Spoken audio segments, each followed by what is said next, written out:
আজকের আলোচ্য বিষয় হলো এখনকার আমরা কিভাবে শান্তি পাবো, কিভাবে শান্তি আমরা পাবো।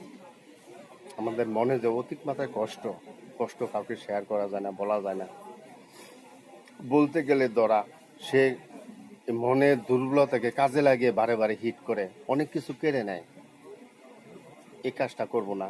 নিজের যখন ভুল আছে নিজে না শুধরে কারোর কাছে শেয়ার করবো না, একমাত্র আল্লাহর কাছে শেয়ার করব। আমরা মানুষের কাছে করবো না, কারণ মানুষ স্বার্থবাদী, সে সুযোগের সন্ধানে থাকে, কষ্ট দেয়। অত দুনিয়াতে কিছুদিন কষ্টতে রাখলো, কিন্তু কষ্ট তো পাইলেন, এই জন্য এটাকে গোপন রাখতে হবে। আমরা কারো কাছে শেয়ার না করি, একমাত্র নামাজ কালাম পড়ে আল্লাহ রেজামন্দিকে আল্লাহর কাছে শেয়ার করি। আল্লাহ তাআলা আপনাকে সুখ দিবেন। ভাইরা, আমরা যদি আল্লাহ আল্লাহ রাসূলের কথা চিন্তা করি, তার ইবাদতকে বাড়িয়ে দিই, তাহলে দেখব আমরা সব দিকে সুখে থাকবো। সবাই আমাকে ভালোবাসবে, আল্লাহ আমাকে ভালোবাসবে, আমার কোনো কষ্ট থাকবে না। এখন মানুষ কষ্ট দিয়ে কি করবে? দেখা গেছে একজন আপনার কথা শুনে, এখন শুনে না, না শুনুক, হ্যাঁ, শুনলে তার লাভ। হয়তো তাকে আমি কষ্ট রাখতাম না, কিন্তু সে নিজে নিজে কষ্ট তৈরি করলো, সে ভুগুক। ভোগার পরে যদি সে নিজের ভুলটা বুঝতে পারে এবং নিজের দোষ স্বীকার করতে পারে, এতটুকু অপেক্ষায় থাকতে হবে। দোষ স্বীকার করে নাই, নিজের ভুলটা বুঝে নাই, অযথা পাগলের মতো আপনার সঙ্গ পেতে চায়, এটা করা যাবে না। কোনো প্রিয় মানুষ, প্রিয় ব্যক্তি যখন আপনাকে কষ্ট দেয়, ঠিক আছে, তখন বুঝতে হবে সে তার নিজের ভুলটা বুঝতে পারলো কিনা, সঠিকভাবে বুঝতে পারলো, বা একবার ভুল বুঝার পর সে সুযোগের সন্ধানে থাকে, বারবার ভুল করে, বারবার কষ্ট দেয়, এমন লোককে ত্যাগ করতে হবে। এমন লোক ত্যাগ করতে হবে। সে তবা করে, তবা ছেড়ে দেয়, সে ক্ষতির অপেক্ষায় থাকে। যেমন এখন পাও ধরলো, আবার কালকেই ক্ষতি করা শুরু করলো, এমন লোক খুব ডেঞ্জারাস। এমন লোককে ত্যাগ করতে হবে।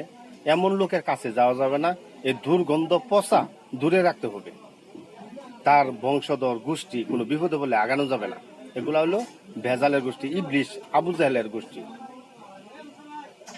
তাকে সুযোগ দিচ্ছেন, সুযোগ দেওয়ার পরে সে ক্ষতির অপেক্ষায় রয়েছে বা ক্ষতি করতেছে, এমন লোকে দ্বারের কাছে যাওয়া যাবে না। আমরা দূরে থাকবো এবং ভালোটা বুঝে যে তোমার এই ভুলটা আছে, তুমি শুধরাও, দেখি কতদিন তুমি শুধরাইতে পারো, এই কথা বলে, হ্যাঁ, দূরে থাকতে হবে।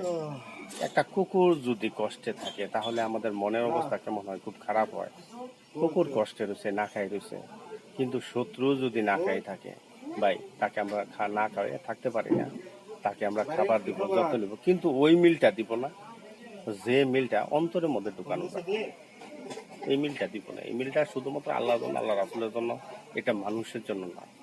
মনের ভিতরে যে ঢুকিয়ে ফেলা, সব সময় ভাবা, চিন্তা করা, দুনিয়ার কোনো কিছু নিয়ে আমরা চিন্তা করবো না, কোনো সম্পদ নিয়ে চিন্তা করবো না, কোনো নারী নিয়ে চিন্তা করবো না, নিজের স্ত্রী নিয়ে চিন্তা করবো না।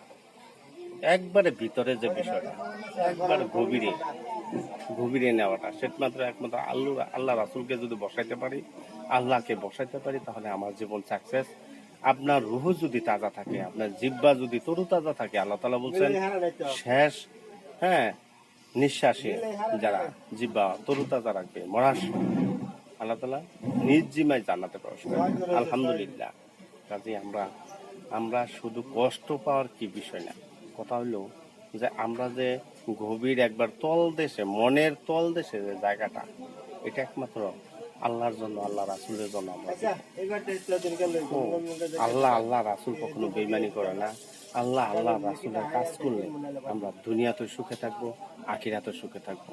আপনি কোনো উসিলায় থাকলে, কোনো ভরসায় থাকলে, কোনো ব্যবসা বাণিজ্য করলে আল্লাহ এর মাধ্যমে বরকত দিবেন, আল্লাহ আপনাকে চালাবেন, আপনি যা চাইবেন আল্লাহ তাআলা তাই দিবেন।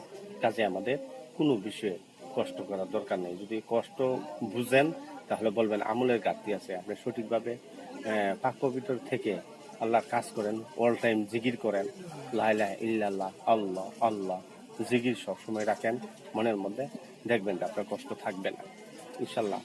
আপনার ভিতরে জমানো যে কষ্টটা, সেটা চলে যাবে। আপনাকে আল্লাহ তাআলা সঠিক ভালো রাখবে, সুখে রাখবে। হ্যাঁ, দেখবেন বাচ্চা কাচ্চা ভালো থাকবে, অসুখ বিসুখ থাকবে না।